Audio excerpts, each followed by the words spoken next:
Okay, we're going to start Sean Cunningham. Go ahead. What's up, Bogey? How you doing, man? It's good. It's being weird watching this myself on a screen, but it's okay. All good, all good.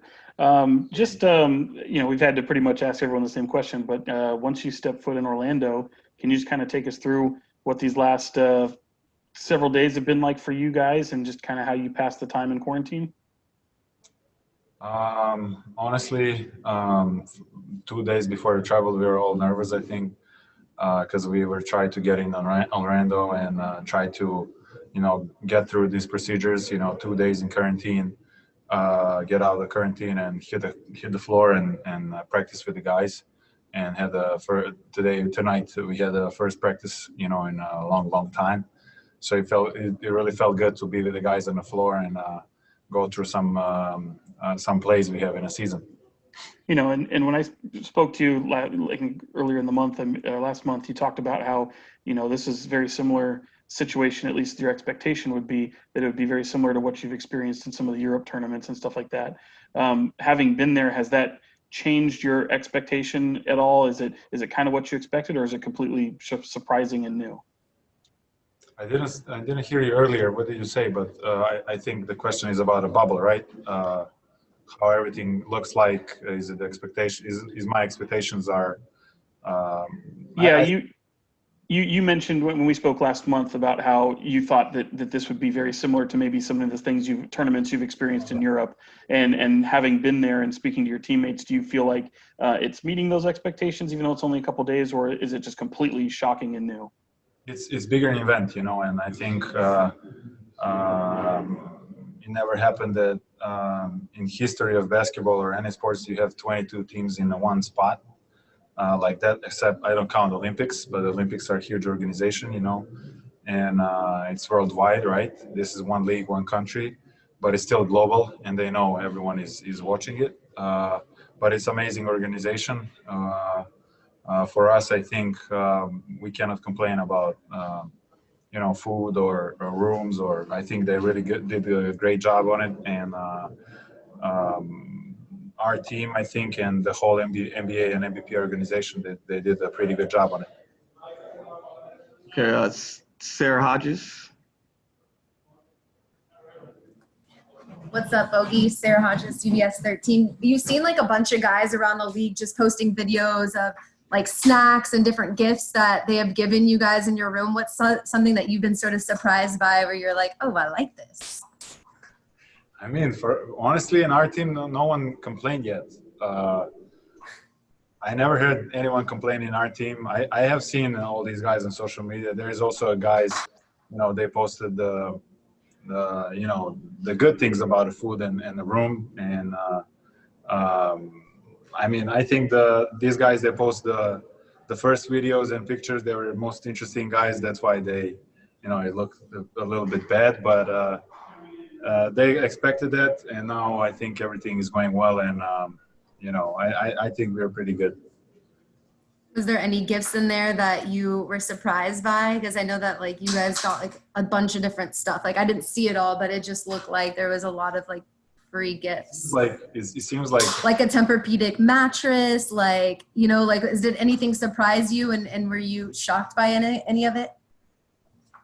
It seems like all-star, honestly. You got one backpack of some gadgets, for the room, some remoter, some Amazon fiber, right? Then some cooler around the neck. That's an interesting thing, and that's pretty much it. All the different type of stuff, and it's kind of looked like all-star, a little all-star. Okay, go to James Ham. Say it again.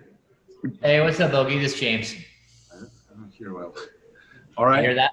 Yeah. Hey, yeah, this is James. How's it going, man? He's going well. Hey, you guys are, clearly you're down a few guys. You kind of feel like you've got to find an identity really quickly as you're trying to piece this thing together? We were in touch, I think, the whole time, all this period during Corona pandemic and all that. And I think that's what kept the chemistry a little bit We didn't talk much about basketball, but we were making the Zoom calls, organizing the Zoom calls, sometimes texting funny messages to the groups, and I think that's what keeps the chemistry alive and brings the people together and teammates. So that's what we did. Your identity last year was a team that just ran people off the court. Is that something you guys think you can get back to in this shortened window here? I mean, I hope so. We came here to make the playoffs. That's our goal, and that's our motivation, I think. We'll go to Jason Jones. There you go. Sorry. Oh, hey, what's up, Bogey? What's up? Not much, man. You've talked a lot in the last couple of years about wanting to play meaningful games late in the year and what it would mean just for the organization as a whole. What does this experience mean to you, you think, in the team to be in Orlando with a chance to still make the playoffs? I mean, this is one of the kind of experience, and I think this can happen one in a lifetime. So you gotta approach it the same way, and like this never gonna happen again. So this is a chance for us, and we know we have 8 games in front of us, and we have, I think, equal opportunities as every other team starting from 8 seed till 13 seed. So from 8 spot to 13 spot. So I think we all have equal chances, and the most motivated team and the team that wish most to be in the playoffs, I think they will gonna get that last playoff spot. And how can you pull on some of your previous postseason experience, whether it be FIBA or EuroLeague, to help some of your teammates who haven't been through this type of thing before? I mean, it's simple. You just gotta be locked in for 2 months. 1.5 at the beginning, and then hopefully 2 and more. As simple as that. It's all mental. It's mental game with yourself, and we know everyone is ready. We know everyone. We are all professional basketball players, and we know everyone was, we're getting some workouts done every single day. So I don't think there is any player here unprepared for this, and they know for sure, and they have a team behind them. They're speaking with them, and they know how important it is from point of injuries, first of all, and from point of importance, to be on a high level here in tournaments. So I think this is a pretty much mental game, and we all have to be locked in from the beginning, from every single practice. It's short period of the time. It's like a tournament system, so it's everyone can win. You can expect everyone to win. So that's what it's all about. Okay, we're going to take a couple more. Jason Anderson.